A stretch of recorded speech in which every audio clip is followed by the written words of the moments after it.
La gracia soberana del Dios que salva, la gracia soberana del Dios que salva. El otro día alguien me decía, pastor, ¿cómo hace Dios para ocuparse de tanta gente y de tantas situaciones de cada persona? Y es que, hermanos, yo también me he hecho esa pregunta. Y entre más profundizo en la respuesta a esa pregunta, más me asombra el Señor. ¿Y saben por qué? Porque mientras que Dios se ocupa de los grandes asuntos del mundo y de los personajes más poderosos que puedan existir, también ese mismo Dios se está ocupando de cada uno de nosotros. Y eso es grandioso. Mientras que se ocupa de lo que hacen los multimillonarios del mundo, también se está ocupando de cómo salva un humilde indigente. Mientras que se ocupa de la reina de yo no sé dónde, también se está obrando para rescatar a una prostituta, a un homosexual, personas del común también. Y eso es, hermanos, la grandeza del Señor, mis amados.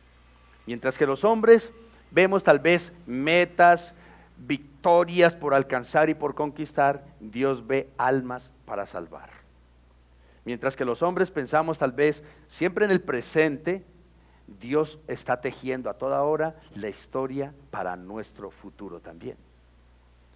Así es que los planes de Dios, para algunos, quizá pueden parecer irónicos, pero para Dios, sus planes siempre están arropados y sustentados, construidos sobre su gracia y su soberanía para salvar, para perdonar, para restaurar y para edificar su pueblo, del cual formamos parte cada uno de nosotros. Eso es lo que nos quiere dar a enseñar la palabra del Señor en esta mañana. Como el pasaje es un poco extenso, todo el capítulo 2, 24 versículos, lo vamos a ir leyendo durante el desarrollo de la predicación. Pero permítanme contextualizar primeramente el texto. Después de Josué recibir la misión por parte del Señor, en el capítulo 1, ahora se enfrenta a un gran dilema. Todavía su base se encuentra en Sitín, una región donde Israel había sucumbido ante la idolatría y la inmoralidad con los dioses que en esa época sus culturas adoraban, en este caso Baal Peor y sus devotos moabitas, los habitantes de esa región. El líder es consciente, Josué, de que al otro lado del Jordán se encuentra ya la tierra prometida. Pero antes de entrar, de introducirse y conquistar la tierra prometida, hay que empezar a conquistar paso a paso, metro a metro, ese nuevo territorio. Y la ciudad de Jericó es la primer ciudad que ellos encuentran amurallada y defendida como un centinela que va a tratar de impedir a toda costa que otros pueblos, otros ejércitos se introduzcan a la tierra de Canaán. Hasta ahora entonces Josué no tiene preparada ninguna estrategia para su conquista. Recordemos nosotros que Moisés no hace mucho murió y Josué recibió la misión encomendada por Dios y entró prácticamente en shock. ¿Cómo así? Ya no tenemos a Moisés, entonces ¿cómo vamos a seguir adelante? Pero dispone de la garantía de que Dios les entregará sin duda alguna todo lugar que pise la planta de su pie. Eso fue la promesa del Señor en el capítulo 1. Así pues entonces, actuando como el buen general que ya en el que se está convirtiendo ya Josué, hace como Moisés y envía espías. En este caso no fueron 12, Moisés, ustedes recordarán, envió 12, en este caso envía solo 2. En una misión de qué, de reconocimiento de la tierra, especialmente de esta primer ciudad con la que ellos se van a tener que enfrentar y a la que van a tener que conquistar, Jericó, el desafío número 1. Consideremos la situación nosotros. Jericó es una ciudad fuerte, con tropas muy entrenadas en su interior. En primer lugar, Israel debe de cruzar el Jordán en una época decreciente, como lo dice la Escritura, para enfrentarse seguidamente a una ciudad aparentemente impenetrable, porque esa era la fama que tenía Jericó.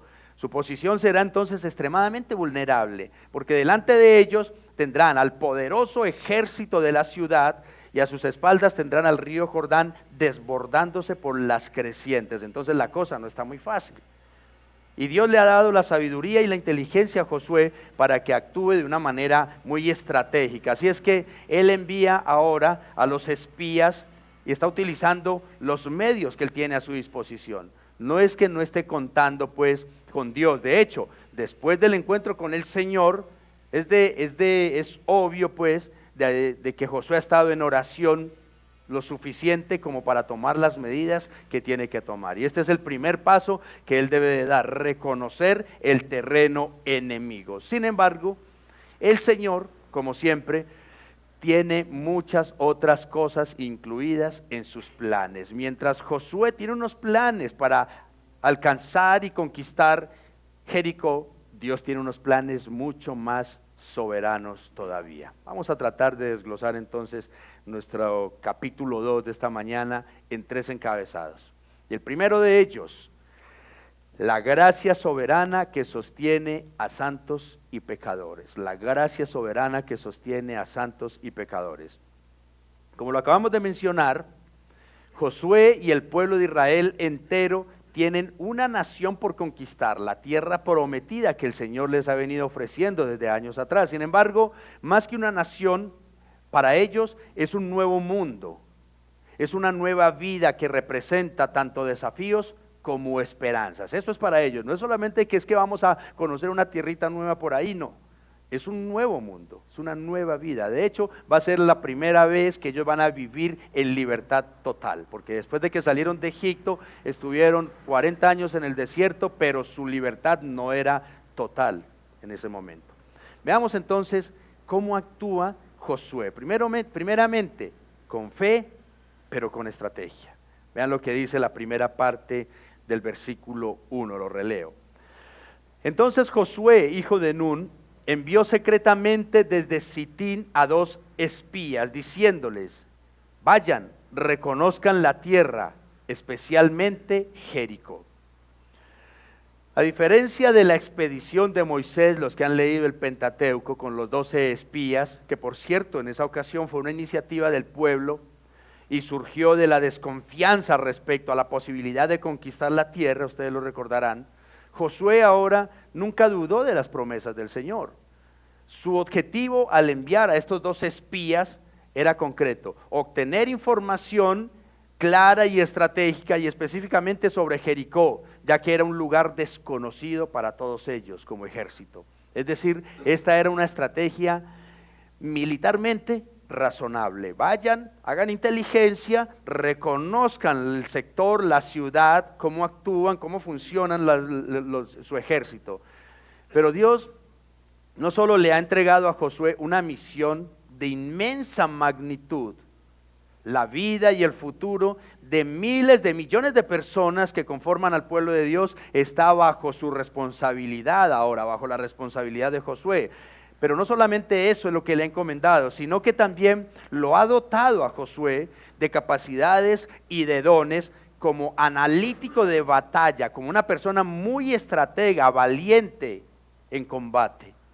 Ahora bien, las capacidades y dones de Josué de ninguna manera lo han hecho independiente de Dios. Es decir, yo soy cristiano por las noches, soy cristiano los domingos, pero en semana me olvido de lo creyente que soy y voy es para la batalla, voy es para adelante. No, Josué actúa, combina tanto su fe, su temor a Dios, como las capacidades que el Señor le ha dado como estratega metódico de guerra.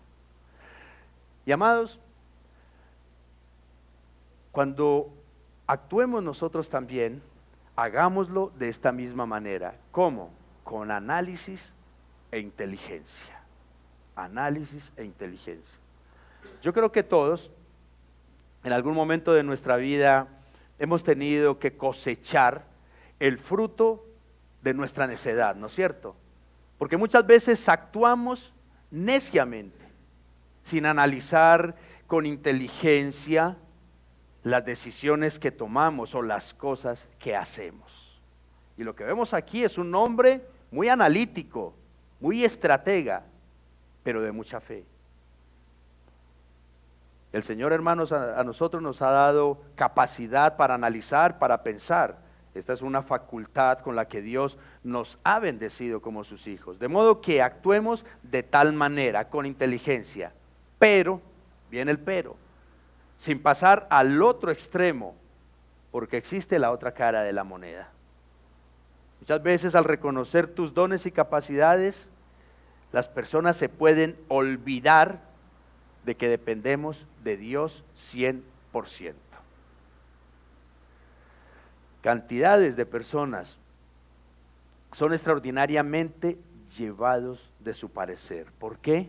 Porque se confían de una manera excesiva de su propia inteligencia, de sus propias facultades, de sus propias capacidades. Y tarde o temprano han tenido o tendrán que sufrir las consecuencias. ¿Por qué?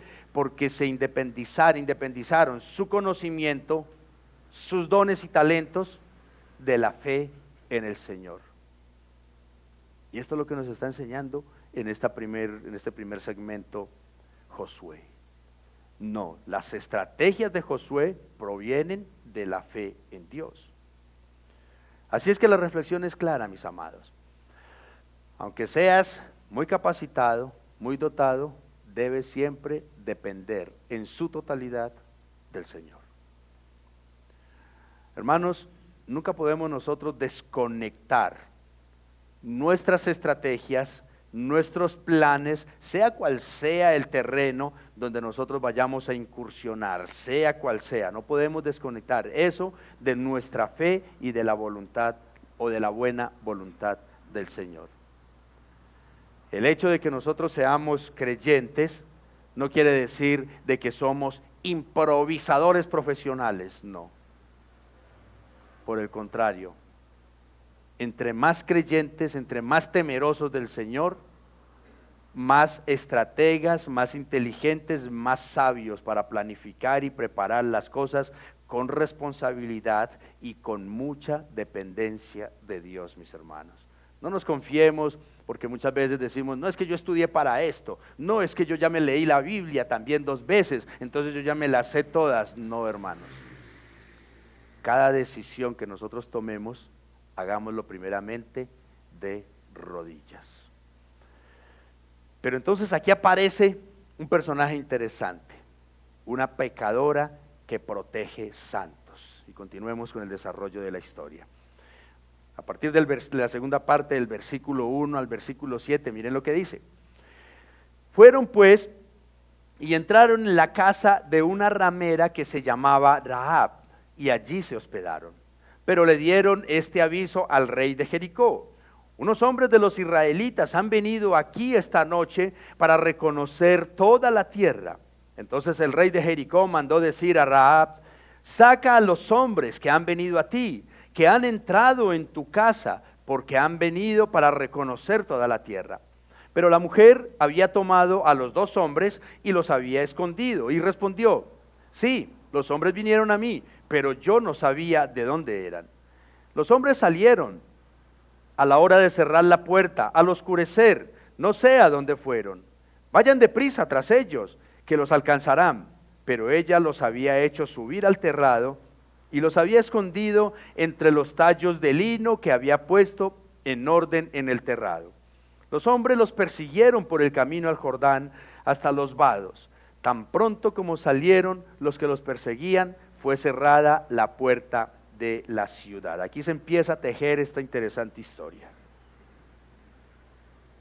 Muchas suposiciones, pues, ¿no es cierto?, especulativas en su gran mayoría, han surgido en este punto. Que por qué tuvieron que llegar a donde una prostituta, a hospedarse, en fin. Sin embargo, la elección de hospedarse ahí en casa de esta mujer probablemente obedecía pues a la misma estrategia militar. ¿Por qué? Porque en un lugar de estos, en un prostíbulo quizá podríamos decirlo, era más fácil que pasaran desapercibidos hombres desconocidos, forasteros. No obstante, el plan parece ser que no funcionó muy bien, porque según el relato, la misma noche en que ellos llegaron, fueron descubiertos. Pero miren, Josué buscaba información estratégica para su conquista, para introducirse a la ciudad, Pero resulta que el Señor tenía otros planes y los espías fueron testigos de primera mano de esos planes de Dios. En su bendita soberanía, Dios ha escogido a una cananea, y no cualquier cananea, prostituta, para que los proteja a ellos, a los hijos del pueblo de Dios. Y no solo eso, esta mujer pagana les demostró una fe que cualquier israelita hubiese envidiado en su momento. Ahora bien, ¿quién es Rahab, esta mujer que aparece aquí en escena? Rahab es una de los personajes de hecho más emblemáticos de las Escrituras que demuestran la soberana gracia de Dios para redimir a los pecadores. Una mujer que no pertenecía al pueblo de Dios, en una de las ocupaciones tal vez en su momento más vergonzosa, formaba parte del pueblo, de un pueblo enemigo de Dios. Pero Dios no solo la salvó a ella, a Rahab y a su familia, como lo vamos a ver en la historia, sin merecerlo en absoluto, sino que la incluyó en la historia de la redención. ¿Por qué? Porque es precisamente de la descendencia de esta mujer Rahab que 1400 años después llegará Jesucristo, el Salvador del mundo. Nada más y nada menos que eso.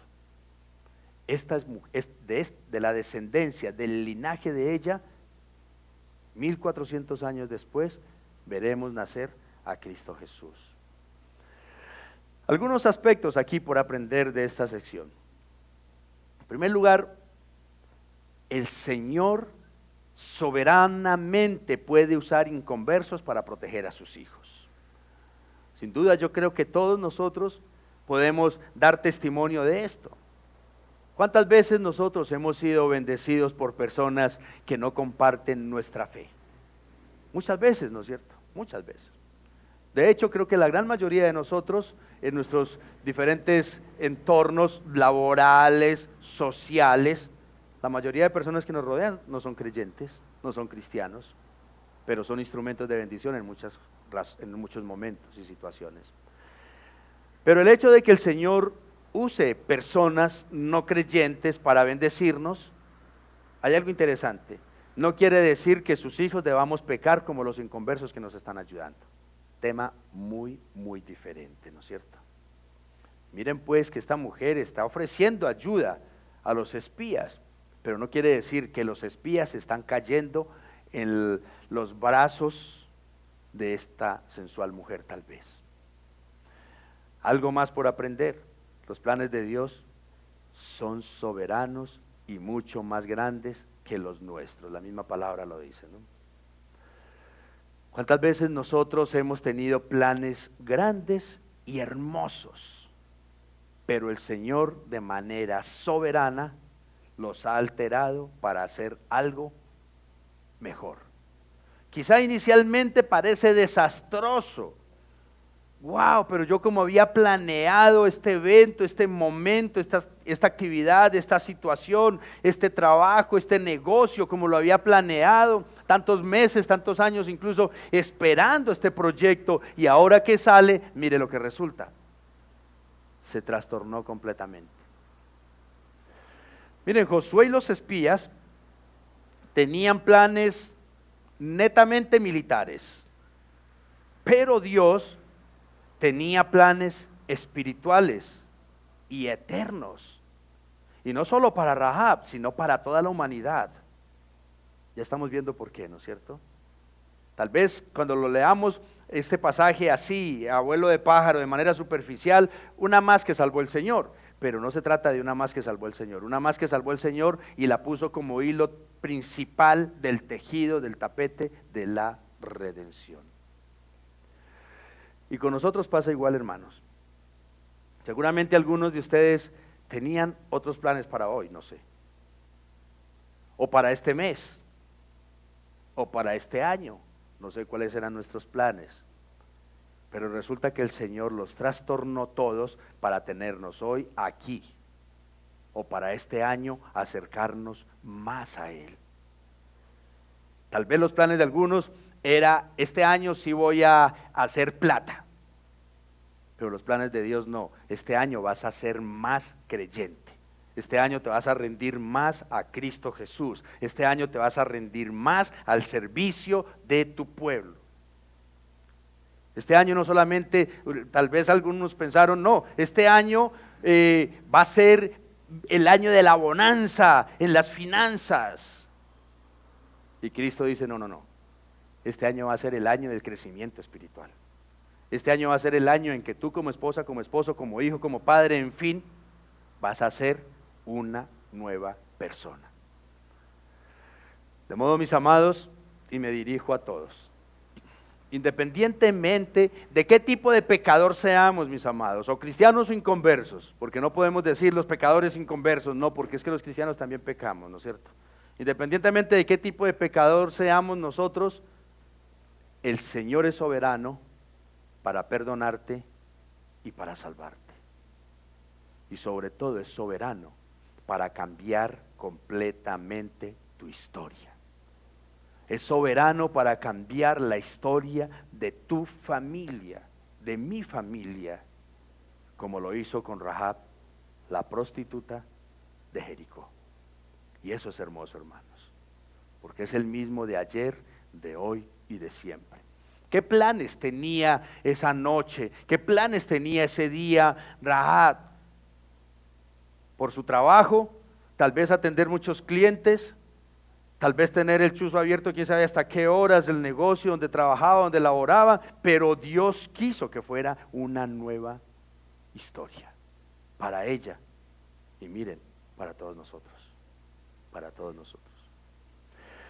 Pero la gracia de Dios no solo sostiene a los santos y a los pecadores, como lo dice este primer encabezado, sino que también salva por medio de la fe. Eso nos lleva al siguiente encabezado: la gracia de Dios y la fe del pecador.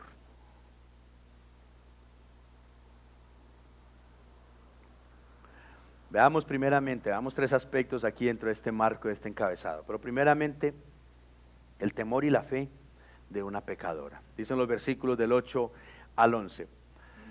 Antes que los espías se acostaran, Rahab subió al terrado donde ellos estaban y dijo a los hombres: sé que el Señor les ha dado esta tierra y que el terror de ustedes ha caído sobre nosotros y que todos los habitantes del país se han acobardado ante ustedes, porque hemos oído cómo el Señor secó el agua del Mar Rojo delante de ustedes cuando salieron de Egipto. También supimos lo que hicieron a los dos reyes de los amorreos que estaban al otro lado del Jordán, a Sehón y a Og, a quienes destruyeron por completo. Cuando oímos esto, nos acobardamos, no quedando ya valor en hombre alguno por causa de ustedes, porque el Señor, el Dios de ustedes, es Dios arriba en los cielos y abajo en la tierra. ¿Quién está diciendo estas palabras? No son los israelitas, es Rahab, la prostituta. Es de los labios y del corazón de una mujer inconversa, pagana, que brotan estas palabras de tan profunda fe. Miren el impacto psicológico, digámoslo, y espiritual que Rahab describe aquí, el terror que ha caído sobre los cananeos, refleja la obra de Dios en el corazón de cada persona. Pero en este caso, la obra de Dios en el corazón de los cananeos les inculcó miedo y desánimo. De hecho, a través de estas palabras, el Señor le está hablando a los mismos espías directamente. Les está confirmando que ya les ha entregado la victoria, porque antes de la batalla militar, el Señor ya ha destruido a los cananeos en su interior, en su moral, en su ánimo. Los ha devastado espiritual y moralmente ya.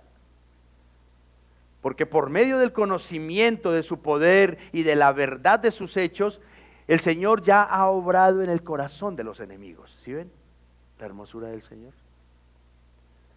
Y lo que esto ilustra es un principio más amplio todavía. La palabra de Dios hace el trabajo de Dios. Y el Espíritu de Dios usa la palabra para llevar a cabo los propósitos de Dios. Ahora bien, Los relatos de aquí de Rahab dejan bastante claro la obra del Señor en el corazón de los enemigos para aterrorizarlos y derrotarlos, ¿no es cierto? Pero algo interesante resulta. En el corazón de ella, la obra de Dios a través de su palabra y de los hechos que ya se cuentan, ha hecho algo totalmente diferente. Al resto del pueblo los aterrorizó, les robó la esperanza, los intimidó, pero en el lugar de ella, en lugar de terror y derrota, en ella ha despertado temor reverente y fe en el Dios del cielo y de la tierra. ¿Cómo llegó Rahab a esta conclusión y a esta fe? Porque Dios lo quiso de esa manera. Y preguntémonos nosotros, mis amados hermanos, ¿cuál es el tipo de conocimiento que tú tienes de Dios? ¿Qué tanto tú conoces a Dios? ¿De qué manera lo conoces a Dios? Porque hay dos tipos de conocimiento del Señor según esta porción. En primer lugar, aquel que se adhiere de manera, o que se adquiere, perdón, de manera relacional, que es real, que es auténtico, que es profundo. Ese tipo de conocimiento que despierta en el creyente temor y fe y que nos lleva al arrepentimiento genuino. Es ese tipo de conocimiento que nos brinda confianza, que nos llena de esperanza, de seguridad, al creer que el Señor es soberano para salvarme a mí, para salvar a los pecadores. Ese es un tipo de conocimiento, el que deberíamos de todos los creyentes desarrollar cada vez más. Conocer a Dios de esa manera, no como el Dios enemigo, sino como el Dios Padre, que tiene los brazos abiertos para socorrerme. Pero también existe aquel conocimiento que se caracteriza por ser meramente superficial, que en lugar de fe y arrepentimiento, lo que genera más bien son miedos, dudas, desesperanza e intereses codiciosos. Ese es otro tipo de conocimiento. De hecho, ese era el conocimiento que tenían de Dios los cananeos, los paisanos de Rahab. Ellos habían escuchado del Señor, pero se veían como enemigos de Dios, que no tenían la más mínima oportunidad de acercársele a Él. Ese era el conocimiento de ellos. Un Dios malo, un Dios perverso, un Dios implacable, un Dios que no perdona, tal vez un Dios injusto. Ese era el concepto que ellos tenían de ese Dios. Y hoy en día también, muchas personas conocen ese tipo de Dios. No, Dios que me va a perdonar. Entonces se ponen en la posición de enemigos de Dios. Otros, el conocimiento que tienen. No, sí, Dios es mi Dios apagafuego. Dios es mi Dios bombero. Dios es el genio de la lamparita que la froto y sale para hacerme los mandados y los favores. Un conocimiento totalmente superficial, efímero, un conocimiento falso, hermanos, que no lleva al arrepentimiento, sino a otras cosas pecaminosas. Así es que, amados, el llamado del Señor es a que nuestro conocimiento, nuestra fe, sean como los de Rahab, esta prostituta. No nos merecemos el perdón, claro que no, ni menos la salvación, pero Él es soberano para rescatarnos y darnos vida nueva y eterna. Esa debe de ser nuestra fe, hermanos. Tus hijos, mis hijos, tal vez no se merezcan el perdón de Dios, tal vez no se merezcan la salvación, pero nosotros seguimos creyendo de que Dios es soberano para salvarlos si es su buena voluntad.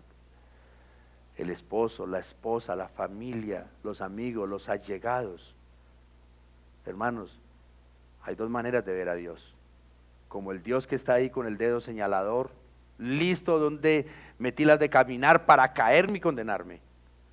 O lo puedo ver como el Dios de gracia que viene y busca a una mujer, a un prostíbulo, y la salva, a ella y a su familia. Así es el Dios de nosotros, hermanos, por medio de Cristo Jesús. Dice segunda de Timoteo, capítulo 1, versículo 9.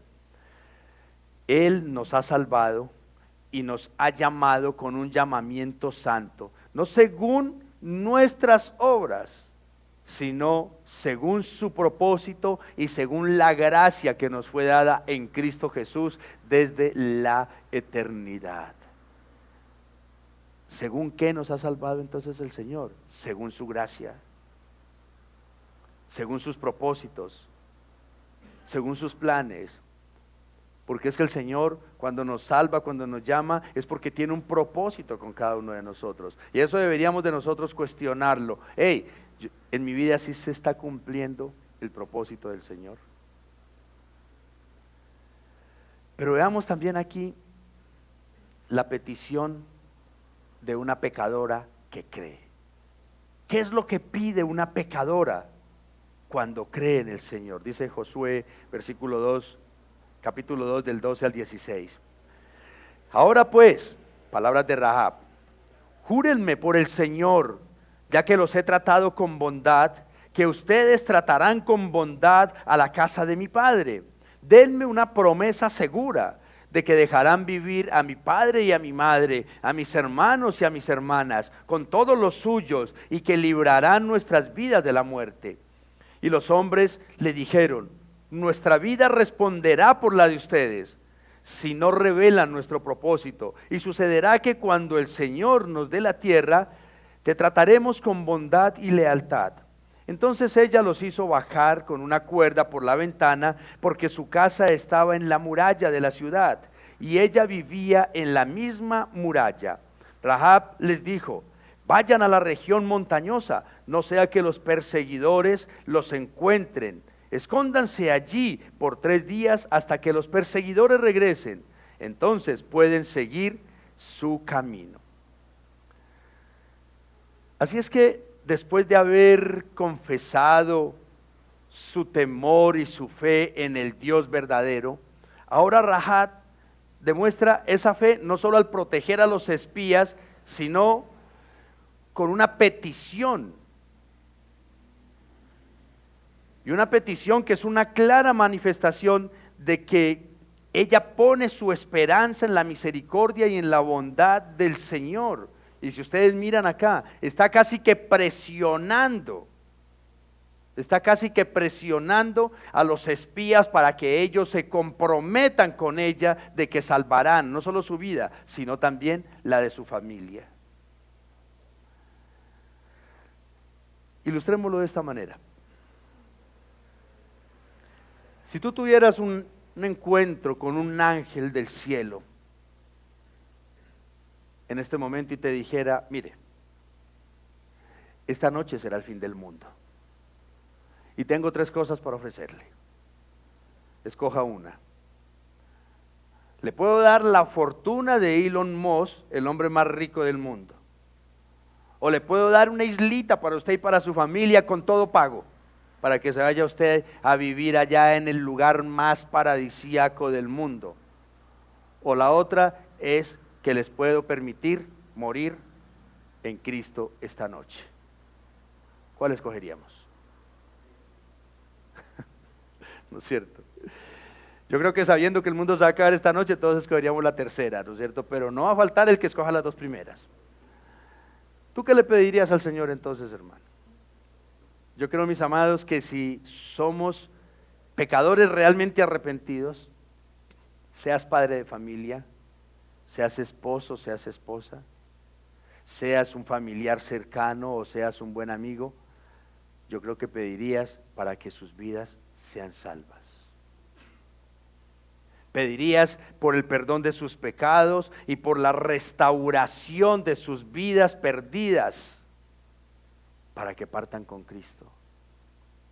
Porque, amados, no hay nada más grande, no hay nada más importante para un ser humano que su propia vida y ante todo su vida eterna. Obviamente que si no eres salvo, obviamente que si no conoces de Dios, tal vez pedirás la fortuna de Elon Musk o la islita paradisíaca con todos los gastos pagos. aunque mañana ya no tengamos dónde ir a comprar ni dónde ir a gastar. Por tanto, hermano, evaluemos nuestra vida y la de nuestra familia. ¿Saben por qué? Porque hoy puede ser el día de pedirle al Señor que rescate sus vidas, porque su destrucción ya está encima, ya está encima. Miren lo que hemos dicho muchas veces. ¿Cuántos millones de personas o miles de personas mueren al día y mueren al año? Una cantidad impresionante, una cantidad impresionante. ¿Y quién sabe cuándo le va a tocar? Así es que lo mejor que yo podría pedir para mi familia, al igual que Rahab, es: Señor, ten misericordia de ellos. Y obviamente de mí también, porque esa es la obra de Dios, hermanos, brindarnos su gracia y su bondad. Pero veamos otro aspecto acá: la fe, la sinceridad y la obediencia como la condición para la salvación. Así como Rahab hizo una petición, casi que presionando, también los hijos del pueblo de Dios tenían su condición. Dicen los versículos 17 al 21. Los hombres le dijeron: nosotros quedaremos libres de este juramento que nos has hecho jurar, a menos que cuando entremos en la tierra ates este cordón de hilo escarlata a la ventana por la cual nos dejas bajar, y reúnas contigo en la casa a tu padre y a tu madre, a tus hermanos y a toda la casa de tu padre. Cualquiera que salga de las puertas de tu casa a la calle, su sangre caerá sobre su propia cabeza y quedaremos libres. Pero la sangre de cualquiera que esté en la casa contigo caerá sobre nuestra cabeza si alguien pone su mano sobre él. Pero si divulgas nuestro propósito, quedaremos libres de este juramento que nos has hecho jurar. Rahab respondió: conforme a lo que ustedes han dicho, así sea. Y los envió. Ellos se fueron y ella ató el cordón escarlata a la ventana.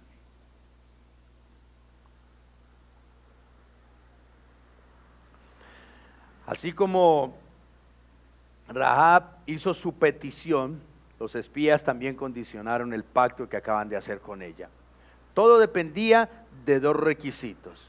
Primeramente, que Rahab atase un cordón escarlata ahí en la ventana, como lo acabamos de escuchar, por donde ellos descendieron, y que toda la familia de ella esté ahí dentro de la casa el día de la incursión militar. Cualquiera que esté por fuera, perdió. Y en segundo lugar, la segunda condición para la salvación de Rahab y de sus familias es su fidelidad al pacto con ellos. La fidelidad al pacto que está adquiriendo, lealtad.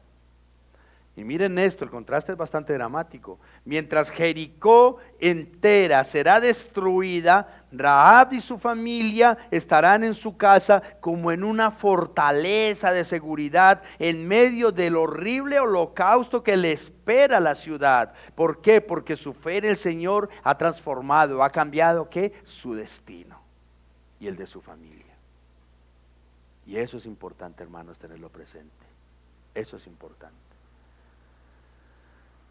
Esta es exactamente la obra de Jesucristo por cada uno de nosotros. Y estas son las mismas condiciones para nuestra redención.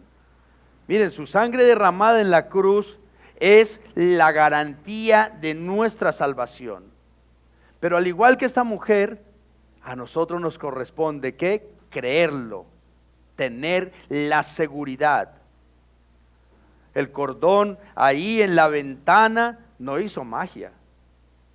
No fue el cordoncito el que hizo la magia.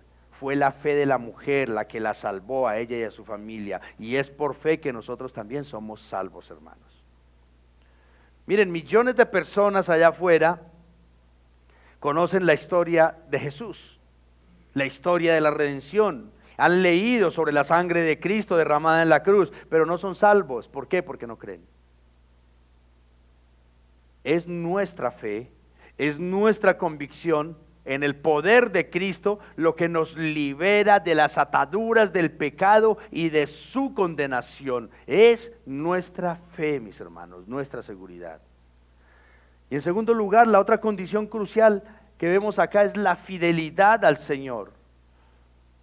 Obviamente, mis amados, que ya sabemos que lo único que salva es que la gracia de Dios. Sin embargo, nosotros debemos cuidar esta salvación.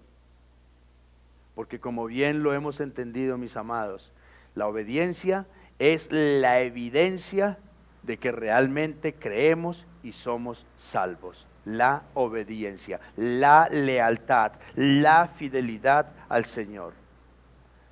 Así como en los tiempos de Jericó. Hoy en día, mis amados, la vida de muchas personas y familias también está condenada a la destrucción. Muchas.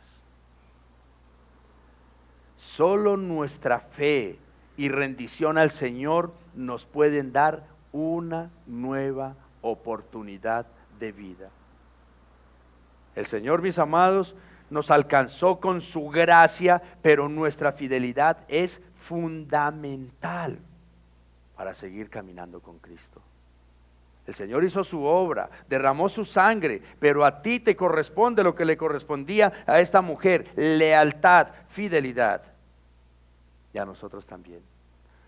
No podemos pretender de que yo me voy a librar de la destrucción a donde me está llevando el pecado, porque voy a la iglesia los domingos y me doy 3 golpes de pecho y no cambio nada en mi vida.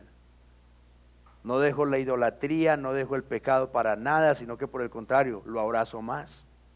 ¿Ustedes creen que ahí habrá bendición en medio de esa deslealtad, en medio de esa infidelidad? Seguramente que no, mis amados.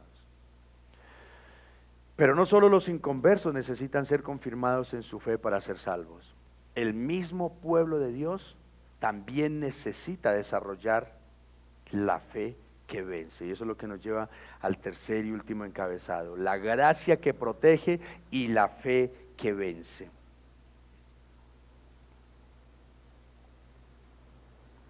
Dicen los versículos 22 al 24.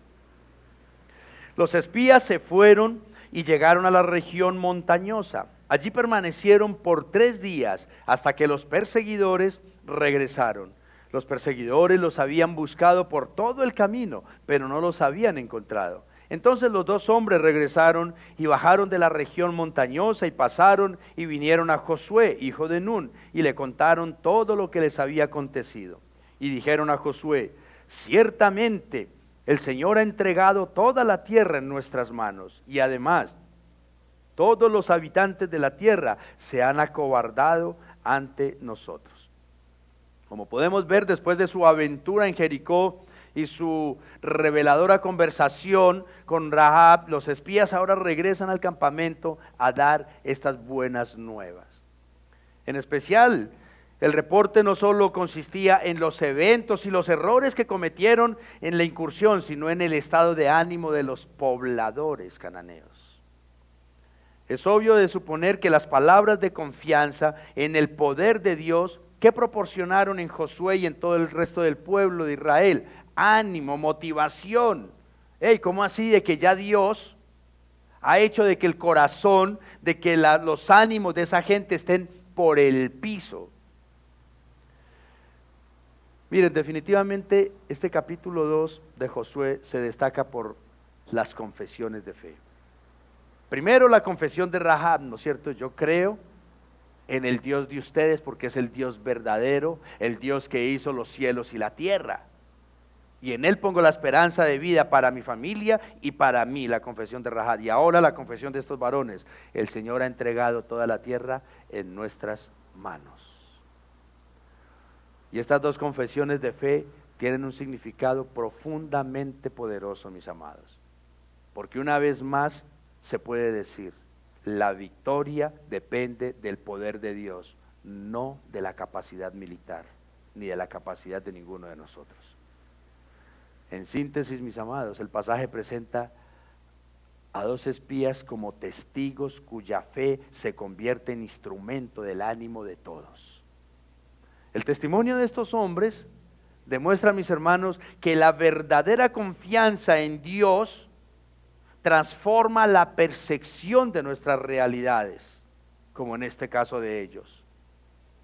Confiar en Dios cambia totalmente el panorama, hermanos. Y yo te pregunto a ti: ¿Cuál es la percepción que tú tienes de tus problemas y de las batallas que estás teniendo en este momento? ¿Cuál es tu percepción? Muchas veces, cuando no alcanzamos a ver lo que podemos encontrar al otro lado de nuestras situaciones, o también cuando nos enfocamos en nuestras limitaciones, en nuestras debilidades, ¿qué pasa? La fe y la esperanza inmediatamente se reducen. Y aún las fuerzas se agotan, hermanos, el ánimo se agota, porque pusimos la confianza y la esperanza en nosotros, porque esperamos que todo lo podamos ver con claridad. Y es por eso, hermanos, que debemos entonces poner la mirada y la esperanza en las promesas del Señor, pero desde un punto de vista 100% cristocéntrico, 100% cristocéntrico. Presta la atención a esto. Mira, tú no vas a vencer en tus batallas espirituales, las que diariamente tenemos que librar contra el pecado, solo con nuestros propios recursos y fuerzas, sino con el poder de Dios, hermanos, solo con el poder de Dios. Tu victoria está asegurada 100%, ¿por qué? Porque Cristo, el vencedor, ya conquistó el terreno donde hoy estamos nosotros como cristianos, hermanos. Es por eso que vencemos. No porque nosotros alcanzamos la victoria, sino porque Cristo nos ha transmitido su victoria. Si tú eres creyente el día de hoy, no es porque tú lograste ser cristiano, es porque Cristo venció por ti, para darte una nueva vida a ti.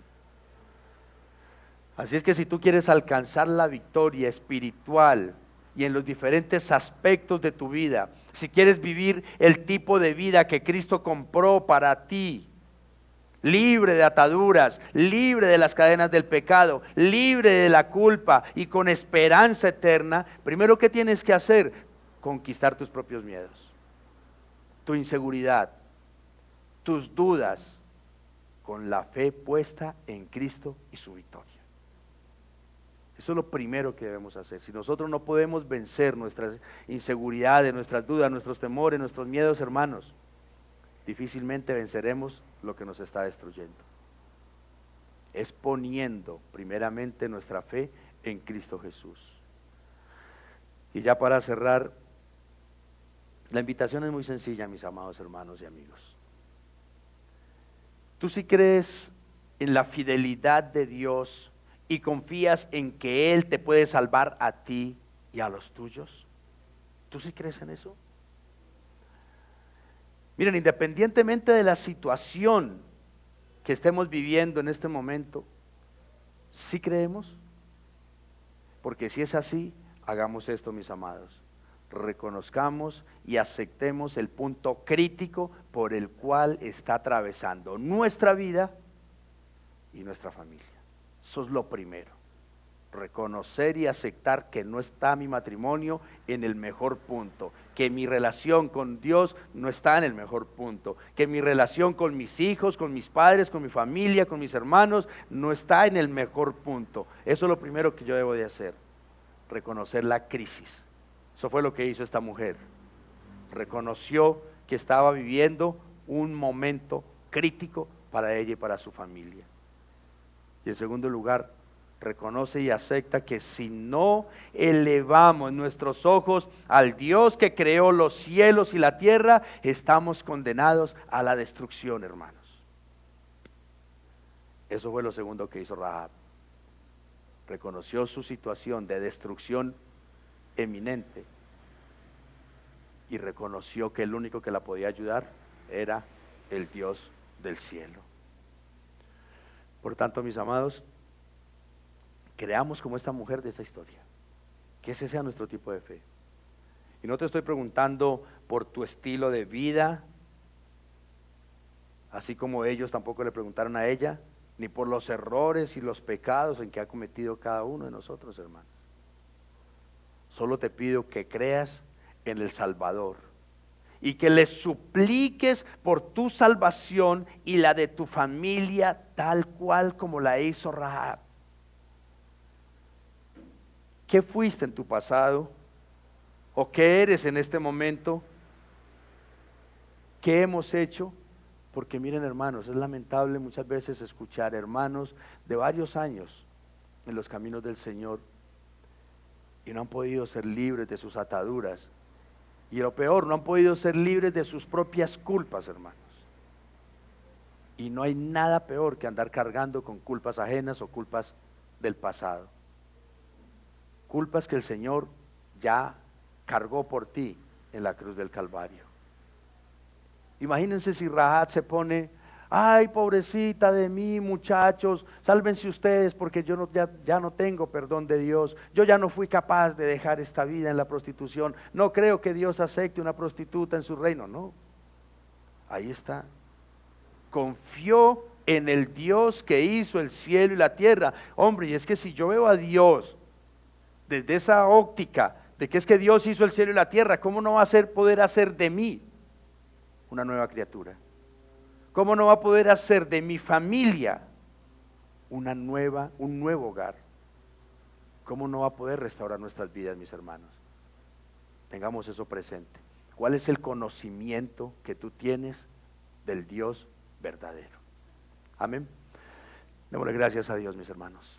Padre, en el nombre de Cristo Jesús queremos agradecerte, Rey soberano, por tus misericordias que son nuevas cada mañana, Señor. Gracias por bendecirnos con este nuevo día, Señor. Gracias por bendecirnos con el poder de tu santa palabra, Señor. Gracias, Dios, por recordarnos, Padre eterno, de que tú tienes unos propósitos que absolutamente nadie se podrá oponer a ellos con nuestras vidas, Señor. Gracias, Dios, por hablarle a nuestras